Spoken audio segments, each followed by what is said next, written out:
বিসমিল্লাহির রহমানির রহিম। আসসালামু আলাইকুম রহমতুল্লাহ।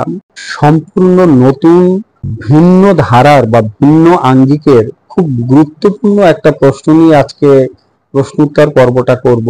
আর এই প্রশ্নটা আমাকে করেছেন, ওনার সংক্ষিপ্ত নামটা হলো ডালি মজুমদার। ওনার প্রশ্নটা হলো, সোডিয়াম বাইকার্বনেট গলদা চিংড়ি চাষকালে কিভাবে ব্যবহার করব। তো সোডিয়াম বাইকার্বনেট বা বেকিং সোডা বা সোডা, এটা শুধু চিংড়ি চাষেই এটা ব্যবহার হয় না, এটা যে কোনো ধরনের মাছ চাষে এই সোডিয়াম বাইকার্বনেট বা সোডার খুব গুরুত্বপূর্ণ ভূমিকা রয়েছে। তো এই জাতীয় ব্যতিক্রমী প্রশ্ন বা নূতন ধারার প্রশ্ন যখন আপনারা করেন বা পাই, সত্যি বলতে এতটা ভালো লাগে এবং এই প্রশ্নের উত্তর দেওয়ার জন্য মনটা খুব বেকুল হয়ে যায় যে কত তাড়াতাড়ি এই প্রশ্নের উত্তরটা দেব। আশা করি আপনারা এই নূতন প্রশ্ন করবেন। তো এই সোডিয়াম বাইকার্বনেট বা সোডা চিংড়ি মাছে কিভাবে ব্যবহার করবেন, বা আমাদের এই যে একক চাষ বা মিশ্র চাষ, অর্থাৎ আমাদের এই মাছ চাষে চিংড়ির বাইরে যে মাছটা রয়েছে এই চাষে আমরা কিভাবে ব্যবহার করব, এর প্রয়োজনীয়তা, এর উপকারিতা, এর অপকারিতা এবং এর ব্যবহার বিধি, টোটাল বিষয়টা নিয়ে আজকে আলোচনা করব।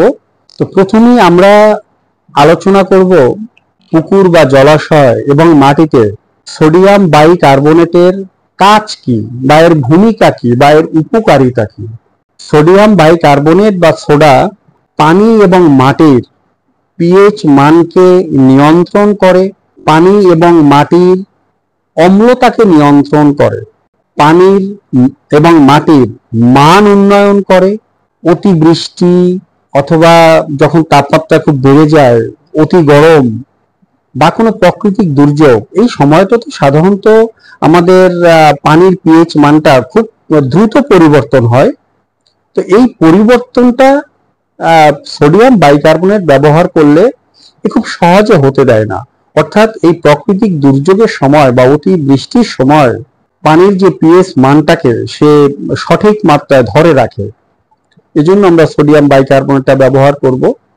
সোডিয়াম বাইকার্বনেট পানির অক্সিজেন লেভেলটাকে সঠিক মাত্রায় রাখতে বা নিয়ন্ত্রণ করতে সে যথেষ্ট পরিমাণে গুরুত্বপূর্ণ ভূমিকা পালন করে হলো সোডিয়াম বাইকার্বনেট। কারণ পানির অক্সিজেন লেভেলটা সঠিক মাত্রায় রাখা এই জন্য এতটা গুরুত্বপূর্ণ, যখন আমাদের পানির অক্সিজেন লেভেলটা কমে যায় তখন মাছের শ্বাসকষ্ট হয়, মাছের দেহের উপর একটা স্ট্রেস পড়ে, মাছের বৃদ্ধিকে বাধাগ্রস্ত করে, মাছের বিভিন্ন রোগ ব্যাধিকে মাছকে আক্রান্ত বা করতে সহায়তা করে হলো অক্সিজেন স্বল্পতা।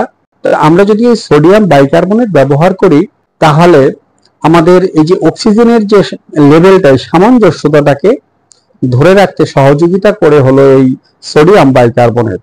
সোডিয়াম বাইকার্বনেট কখনোই চুনের সাথে প্রয়োগ করবেন না, কিংবা পটাশিয়াম পারম্যাঙ্গানেট বা পটাশ এর সাথে ব্যবহার করবেন না, তাতে কিন্তু হিতে বিপরীত হবে। সোডিয়াম বাইকার্বনেট শুধুমাত্র পানির সাথে গুলে আপনারা পুকুরে প্রয়োগ করবেন। এটা হলো সোডিয়াম বাইকার্বনেটের কাজ বা এর উপকারিতা বা এর প্রয়োজনীয়তা। এখন এর একটু ক্ষতিকর দিকটা নিয়ে আলোচনা করি।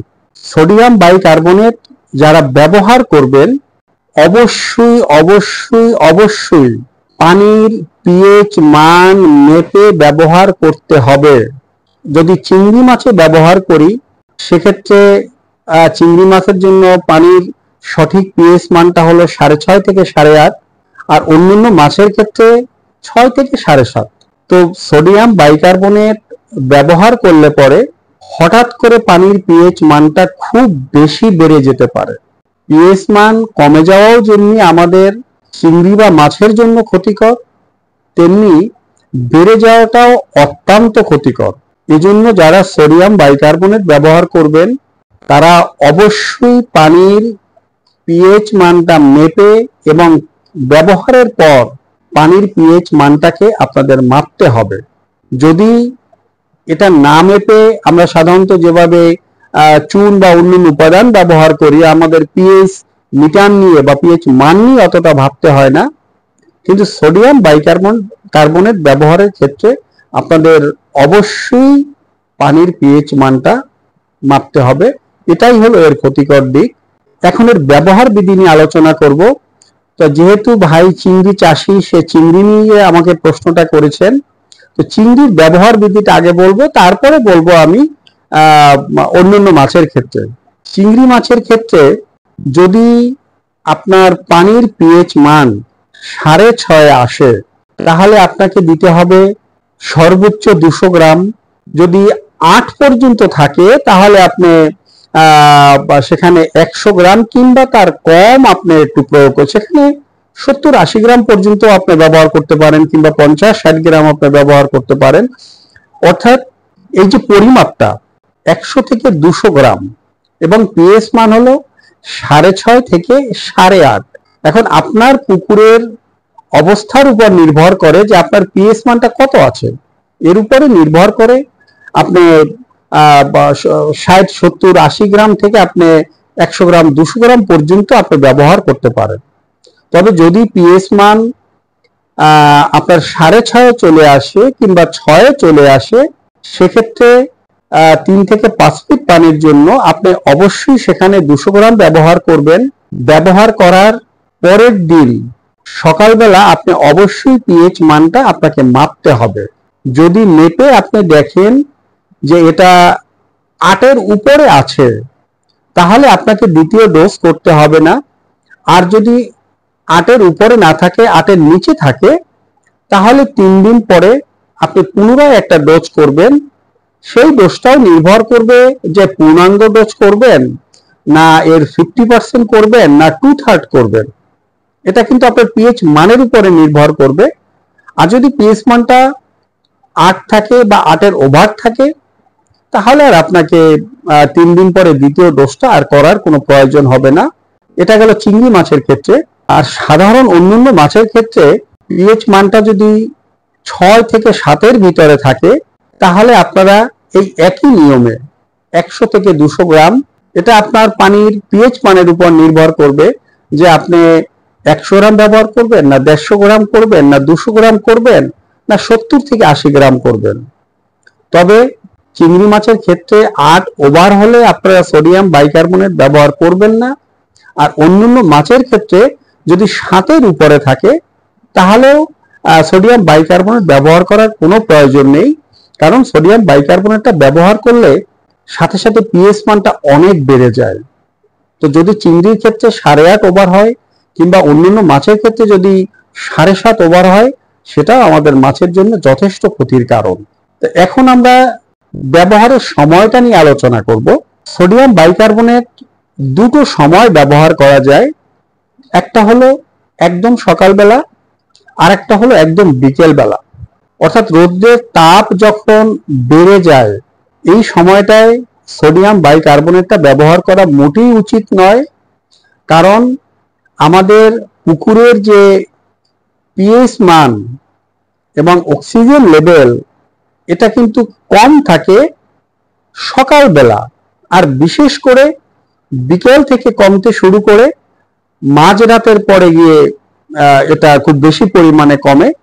এজন্য আপনার বিকেল বেলার চেয়ে যদি আপনি সকালবেলা পিএইচ মানটা মেপে তারপরে সোডিয়াম বাইকার্বনেটটা ব্যবহার করেন, তাহলে খুব ভালো একটা রেজাল্ট আপনি এখান থেকে আশা করতে পারেন।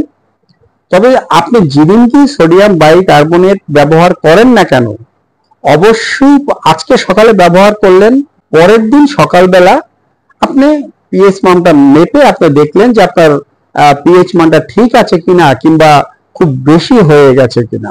এটা কিভাবে ব্যবহার করবেন? আপনি এটা পানির সাথে গুলে সমস্ত পুকুরে ছিটিয়ে দিতে পারেন, অথবা আপনি এটা পানির সাথে গুলে স্প্রে মেশিনের মাধ্যমে সমস্ত পুকুরে আপনি এটা স্প্রে করে দিতে পারেন। যারা ট্যাঙ্কে ব্যবহার করবেন, তাদের নিয়মটা হলো আপনার ট্যাঙ্কে যত লিটার পানি রয়েছে তার 1% থেকে 2%, অর্থাৎ যদি আপনার 10,000 লিটার ট্যাঙ্কের পানি হয়, তাহলে আপনার 100 গ্রাম থেকে 200 গ্রাম। এই মানটাও নির্ভর করবে যে আপনি কতটুকু ব্যবহার করবেন। এটা নির্ভর করবে আপনি যখন আপনার পিএইচটা মাপবেন তখন পিএইচটা কত আছে এর উপরে নির্ভর করে আপনি 100 থেকে 200 গ্রাম বা 150 গ্রাম বা 70-80 গ্রাম এই পরিমাণটা আপনাদেরকে শুধুমাত্র আমি পরিমাণটা বললাম যে নিম্নে এত এবং সর্বোচ্চ এত, আপনি কতটুকু ব্যবহার করবেন সেটা নির্ভর করবে আপনার পুকুর অথবা আপনার ট্যাঙ্কের উপরে। আর যারা বিঘা হিসাবে দিতে চান, অনেক সময় আপনারা প্রশ্ন করে থাকেন যে আমি প্রতি বিঘায় কত দিব একটু বলেন। তো 33 শতকে 1 বিঘা হয়, সেখানেও আপনি 1 কেজি থেকে 2 কেজি এই পরিমাণটা ব্যবহার করবেন। এখন এই 1 থেকে 2 এর মধ্যে কতটুকু আপনি দিবেন সেটা নির্ভর করবে আপনার প্রজেক্টের তখনকার অবস্থার উপরে নির্ভর করে। তো আশা করি সোডিয়াম বাইকার্বনেট বা সোডা ব্যবহারের এই বিষয়টা আপনাদের অনেক উপকারে আসবে। আপনাদের কাছ থেকে আরো নতুন নতুন প্রশ্ন আমি পাবো, আপনাদের কিছুটা হলেও উপকারে আসতে পারবো এই প্রত্যাশায়। আপনারা সবাই ভালো থাকবেন, আপনাদের মাছ চাষ ভালো হোক, আপনারা সফল হন। আসসালামু আলাইকুম।